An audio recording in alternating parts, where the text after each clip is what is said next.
नमस्कार दोस्तों, स्वागत है आप सभी का। आज एक बहुत ही इंपॉर्टेंट और इंटरेस्टिंग टॉपिक के ऊपर डिस्कशन करेंगे। रिसेंटली आपका कॉटन के लिए MSP maximum sale price government के द्वारा डिसाइड किया गया है।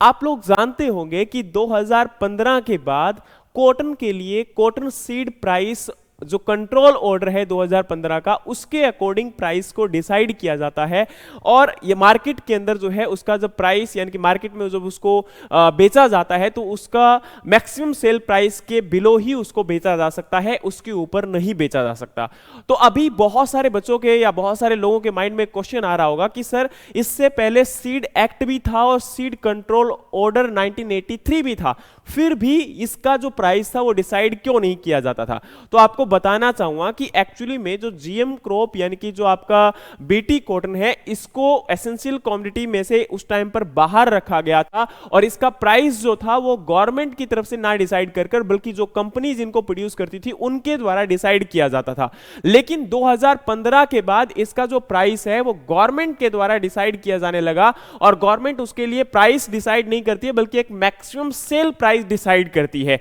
अब इसको डिसाइड करने का रीजन क्या था, तो मैं वही बताना चाहता हूं यहां पर कि गवर्नमेंट के द्वारा 2015 में cotton seed price control order लाया गया और इसको जो है मिनिस्ट्री ऑफ एग्रीकल्चर के अंडर में ही इसको रेगुलेट किया जाने लगा। और इस ऑर्डर को लाने का मेन मकसद यही था कि फार्मर को जो है आपका एक इफेक्टिव सिस्टम के थ्रू जो है टोटल आपका जो कॉटन का सीड जो अवेलेबल करवाया जा रहा है वो क्वालिटेटिव सीड मिले और एज वेल एज वो सीड आपका जो मिले फार्मर को एक तो इजीली अवेलेबल हो सके और दूसरा एक फेयर और रीजनेबल और एक अफोर्डेबल प्राइस के ऊपर जो है फार्मर को अवेलेबल हो सके। क्योंकि अगर कोई कंपनी किसी भी चीज को प्रोड्यूस करती है तो वो अपने अकॉर्डिंग मैक्सिमम सेल प्राइस ज्यादा भी रख सकती है। जैसे आपने देखा होगा कि जो आपकी दवाइयां होती है उनके ऊपर बहुत बड़े बड़े जो है आपका कई बार आपने देखा होगा प्राइस बहुत ज्यादा लिखा होता है, लेकिन आपका जो जब आप मार्केट में परचेज करने जाते हो तो कोई उसको 50% डिस्काउंट पर, कोई 40% डिस्काउंट पर उसको प्रोवाइड करवा रहा होता है, तो फिर उसमें पता भी नहीं चलता कि ये एक्चुअली में इसका प्राइस क्या है और ये मतलब काफी वेरिएशन यहां पर आती है। लेकिन अब यहां पर भी इस प्रकार से वेरिएशन अगर आएगी तो फार्मर आपका जो एक बहुत मेहनत के साथ, क्योंकि फार्मर के लिए सबसे बेसिक यूनिट जो होती है वो सीड होती है और वही सीड अगर फंडामेंटल यूनिट ही अगर उसकी खराब होगी, अगर वही उसको क्वालिटेटिव नहीं मिलेगी तो उसका टोटल क्रॉप प्रोडक्शन क्या हो जाएगा, फेल हो जाएगा। और ये कहीं ना कहीं हमें पिछले 1 या 2 साल में लगातार देखने को भी मिल रहा है। क्योंकि आपका जो है कॉटन के अंदर जो बीटी कॉटन क्या है, बीटी कॉटन एक ऐसा आपका कॉटन है जिसके अंदर बैसिलस थ्रोंजेंसिस नाम का एक बैक्टीरिया इंट्रोड्यूस करवाया गया है। आपके जो बॉलवर्म है कॉटन के अंदर जो अटैक करता है उसके अगेंस्ट में रेजिस्टेंट डेवलप करवाने के लिए। लेकिन अभी क्या हो रहा है कि आप लोग ये जानते होंगे कि ये आपका जो है इसके अंदर क्वालिटी एक तो रिड्यूस हो चुकी है, दूसरा आपका जो बॉलवर्म है वो इस पर्टिकुलर बैक्टीरिया के प्रति रेजिस्टेंट हो चुका है और उसके अंदर रेजिस्टिविटी डेवलप होने के कारण शायद अभी आने वाले टाइम के अंदर जो हम लोग देख पा रहे हैं कि इसके अंदर पिंक बॉलवर्म का अटैक और अमेरिकन बॉलवर्म का अटैक लगातार जो है वो बढ़ता चला जा रहा है पिछले 1-2 साल के अंदर। लेकिन अब इसको जो है कहीं ना कहीं कंट्रोल करने के लिए भी आपका इन सब पैरामीटर को और ज्यादा शायद हो सकता है कि स्ट्रांगली इंपोज किया जाए, वो बाद की बात है, लेकिन हम इसको समझने की कोशिश करते हैं। अब यहां पर बताना चाहूंगा कि इससे पहले भी 2 आपका एक एक्ट था और एक ऑर्डर था। इन दोनों को जो है लागू करने के बावजूद भी ये सीड कंट्रोल ऑर्डर कॉटन के लिए क्यों आपका जो है लागू करना पड़ा, तो बताना चाहता हूं कि जो 1966 में सीड एक्ट आया था इसका मेन मकसद था कि आपकी जो क्वालिटी ऑफ सीड है, जो आपके सर्टेन सीड्स होते हैं उनकी क्वालिटी को रेगुलेट किया जाए, उनके क्वालिटी पैरामीटर जो भी आपके गवर्नमेंट की तरफ से डिसाइड किए जाते हैं वो क्वालिटेटिव कैरेक्टर होने चाहिए। और इसके लिए जो ट्रूथफुल लेबल सीड आपका लेबल लगा होता है और आपका सर्टिफिकेशन किया जाता है, अगर सर्टिफाइड सीड है तो इन दोनों केसेस के अंदर उसके क्वालिटी पैरामीटर प्रॉपर होने चाहिए। और दूसरी तरफ जो कंट्रोल ऑर्डर है ये आपका ट्रेडिंग एक्टिविटी जो होती है सीड की उनको कंट्रोल करने का काम करता है। लेकिन जो आपका कॉटन यानी कि जीएम क्रॉप थी वो इसके पहले इंट्रोड्यूस नहीं करवाई गई थी, लेकिन अभी जो है इसको इसमें ऐड किया गया था 2015 के अंदर। और उसके बाद से आपका जब फार्मर उसको ग्रो करवाता है, क्योंकि आप लोग जानते हैं कि कॉटन की सोइंग अभी अप्रैल से स्टार्ट होती है और जून के स्टार्टिंग तक चलती है। तो इन बिटवीन दैट अब कॉटन के जो सीड है वो फार्मर के द्वारा परचेज किए जाएंगे। तो इस टाइम पर आपकी जो प्राइस है वो हमेशा हर साल आपका आता है और उसको डिसाइड करके गवर्नमेंट की तरफ से मैक्सिमम सेल प्राइस आपका एक दे दिया जाता है कि इससे ऊपर कोई भी कंपनी उसको सेल नहीं कर सकती। और यहां पर जो बोलगार्ड 1 और बोलगार्ड 2 है, इन दोनों के लिए सेपरेटली आपका जो है प्राइस है प्रोवाइड करवाया जाता है। तो यही मैं बताना चाहता हूं कि एक्चुअली के अंदर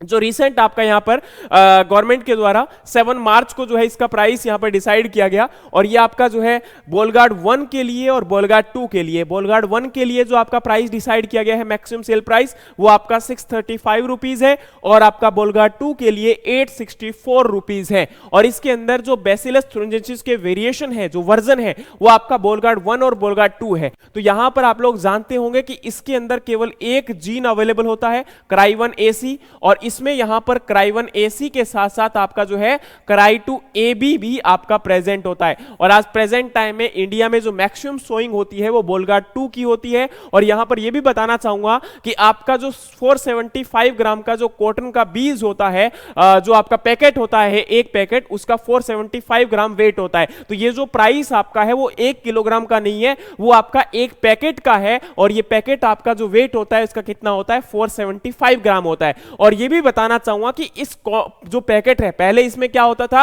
आपका अलग से जो है एक छोटी पैकिंग आती थी नॉन बीटी कॉटन की, लेकिन अभी गवर्नमेंट की तरफ से बोला गया है कि इसमें पहले से ही क्या होना चाहिए, बीटी और नॉन बीटी जो कॉटन सीड है इन दोनों का मिक्सचर होना चाहिए। और यहां पर गवर्नमेंट की तरफ से गाइडलाइन है कि नॉन बीटी कॉटन जो आपका होता है, जिसको आप रेफ्यूजी सीड भी बोलते हो, वो आपका मिनिमम 5% और मैक्सिमम जो है वो 10% नॉन बीटी कॉटन सीड भी इसके अंदर प्रेजेंट होना चाहिए। और आपका यहां पर ये क्यों रखा गया है, ताकि आपका जो बोलवॉर्म जो है उसके अगेंस्ट में जो रेजिस्टिविटी डेवलप हो रही है लगातार, वो रेजिस्टिविटी डेवलप ना हो, और आने वाले टाइम के अंदर जो है वो क्वालिटेटिव सीड के साथ जो है आपका आने वाले टाइम में जो उसके अंदर एक प्रकार से पैरामीटर यहां पर जिसके लिए बीटी कॉटन को ग्रो करवाया जाता है, वो उसमें एक resistivity develop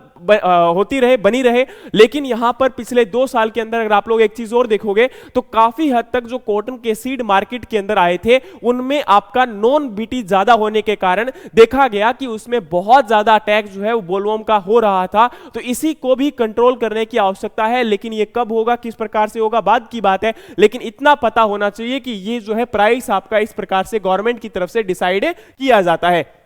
as well as आपको एक बात और बताना चाहूंगा कि 2018-19 से लेके 2024-25 तक जो प्राइस है इसमें वेरिएशन आपकी कुछ इस प्रकार से आई है कि 2018-19 के अंदर जो प्राइस था आपका यहां पर बीटी कॉटन बोलगार्ड 2 का, वो आपका जो है 710 था, यानी कि 710 रुपए था आपका वो जो है। लेकिन उसके बाद अगर हम बात करें तो यहां पर अगले साल 2019-20 में भी 710 रुपए था, कोई परसेंटेज चेंज इसमें नहीं हुआ। लेकिन 2020-21 में ये 730 हुआ, जिसके अंदर 3% का इंक्रीमेंट किया गया। 2021-22 में 767 हुआ, और 2022-23 में 810 हुआ, और 2023-24 में ये आपका 853 हो गया। लेकिन अभी 2024-25 के लिए जो प्राइस है वो आपका बोलगार्ड 2 के लिए 864 रुपीस किया गया है, यानी कि एक आपका जो है मार्जिन यहां पर अलग से रखकर और उसको जो है प्रोवाइड करवाया जाता है। अब आपको बताना चाहूंगा कि जो बीटी कॉटन होता है, बीटी कॉटन का मतलब ये होता है कि उसके अंदर एक बैक्टीरिया है और उस बैक्टीरिया का नाम है बैसिलस थ्रूजेंसिस, और ये बैक्टीरिया आपका कॉटन हाइब्रिड के अंदर क्या किया गया है, ऐड किया गया है।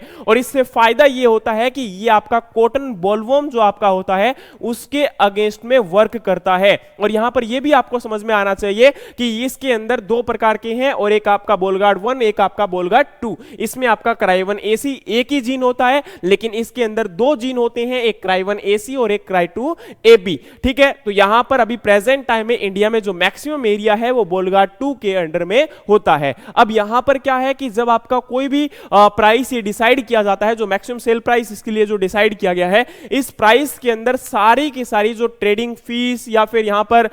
जितने भी मतलब आपका एक एक्सपेंडिचर एक कंपनी के द्वारा किया जाता है एक सीड को प्रोडक्शन करने के लिए, वो सारे इंक्लूड करके और फिर जो है इस प्राइस को आपका अनाउंस किया जाता है, इस प्राइस को आपका डिसाइड किया जाता है। तो आपको इसके बारे में पता होना चाहिए कि मैक्सिमम सेल प्राइस यहां पर क्या है और इसी प्रकार से मिनिमम स्पॉट प्राइस में क्या डिफरेंस है। तो ये मतलब कई बार कंफ्यूज हो जाता है, और खासकर आपके एग्जाम के लिए भी और जनरल नॉलेज के लिए भी दोनों ही चीजें बहुत इंपॉर्टेंट थी। उम्मीद करता हूं कि ये बात आपको पूरी समझ में आ गई होगी। तो इसी के साथ आज हम इस टॉपिक से विदा लेते हैं, लेकिन नेक्स्ट किसी और टॉपिक के साथ आपको और बेहतरीन जो है नॉलेज प्रोवाइड करवाने के लिए हम लोग आपके लिए अवेलेबल रहेंगे। लेकिन आप चैनल को लाइक, शेयर और सब्सक्राइब करना मत भूलिएगा, ताकि आपको अपकमिंग वीडियोस की नोटिफिकेशन भी मिले और हमें भी आपसे प्रोत्साहन मिले। Thank you so much, have a great day. जय हिंद, जय भारत।